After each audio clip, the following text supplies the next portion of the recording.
It's a very good morning and welcome to Africa in Beyond Television. To continue to take a look on what's happening in the nation Zimbabwe. President Emmerson Dambudzo Mnangagwa face powder ally killer Zivu. He has once again mocked him and the Zig. Nozati pane zvimwe zvinhu so zvinoitwa nevanhu vari kuZANU-PF zvinogona kushamisa chero vanoona kuti vari kumboti chii varume ava. He says, quick pop in. I'm enjoying my Twitter break. Missing your comments. Mazoe is now too pricey with the schools opening. Is Zig doing his job or what? Ingawan, his brother Gold, is doing fine.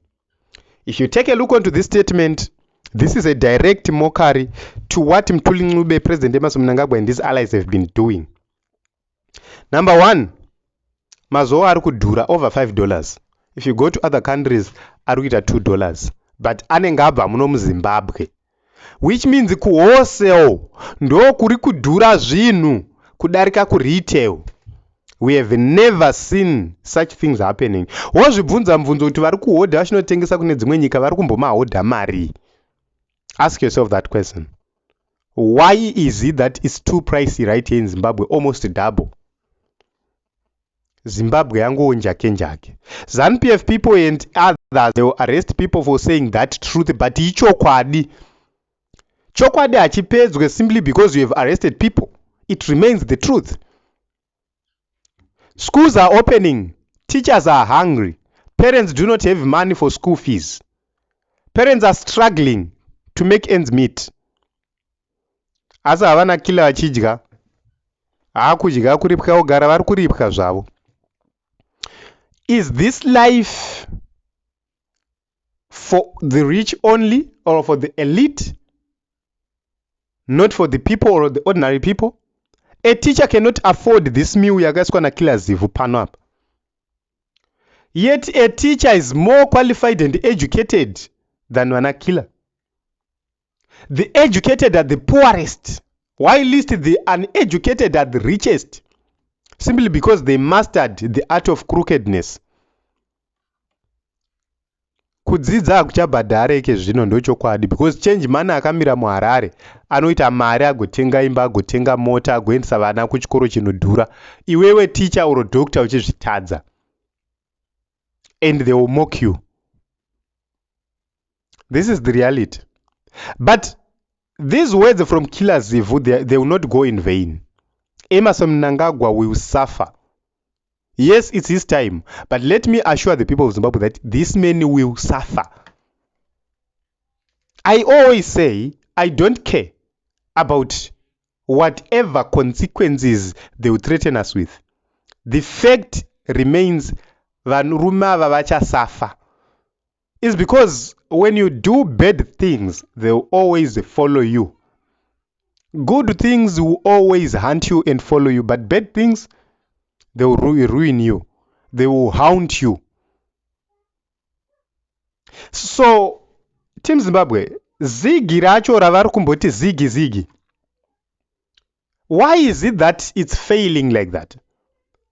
Why can't they simply remove United States dollars voshandisa ka zigi racho? They can't, because they know the truth. If you see them attempting to do so, pane munhu paruda torwa mari, paruda tobiwa bag.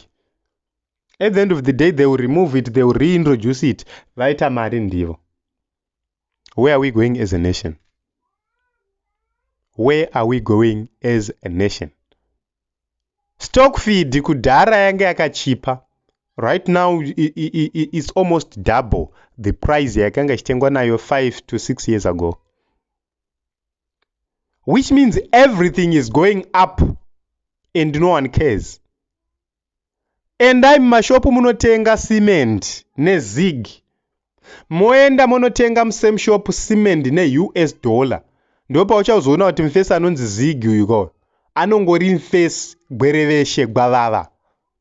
But it's just that these people, when they arrest vakangwarira isisuka tisina simba. They can't arrest these shop owners because mashop owners acho ndo vanhu vacho veZANU-PF. Ndo kuri kuiswa kama bribe kuvanhu veZANU-PF kwacho. So they pay my protection fees and they are protected. Vongwarira iwewe neni because we can't pay my protection fees. But is that going to change the situation? Now that they arrested guard weku Bridge, did the situation change? No. Now that they have arrested Vanana Matai Kwekweza, Nanani Veso Anga Vakavharira, did the situation change? No. Job Sikala spent over a year in prison. Chakachinja chi hapana. Things got worse. Arrest inflation, you can't. But kungwarira kusunga vanhu vari kutaura chokwadi. But one day this thing shall fall. Kana uda kuzviona kuti madrama tiri kuitirwa aya, ask mhosva dzese dzaipomerwa vana Ivan Mawarire kuti dzakapera sei. So guys, zviri kupera zvese zvamuri kuona izvi. Ugaro mwena unoguma, ndio mashoko andoda kuudza vanhu veZANU-PF. Ugaro mwena unoguma, ukaona kumusha kwako kune makuva, ziva kuti shanduko inouya whether you like it or not. Kune vanhu vairira before us, very powerful, very rich, very beautiful, but varipi? Nerunako rwavo nekupfuma kwavo nembiri yavo vese vakaenda. And we are left with new people. That is the cycle of life. Change will come to the nation of Zimbabwe, whether they like it or not. Let us remain resolute.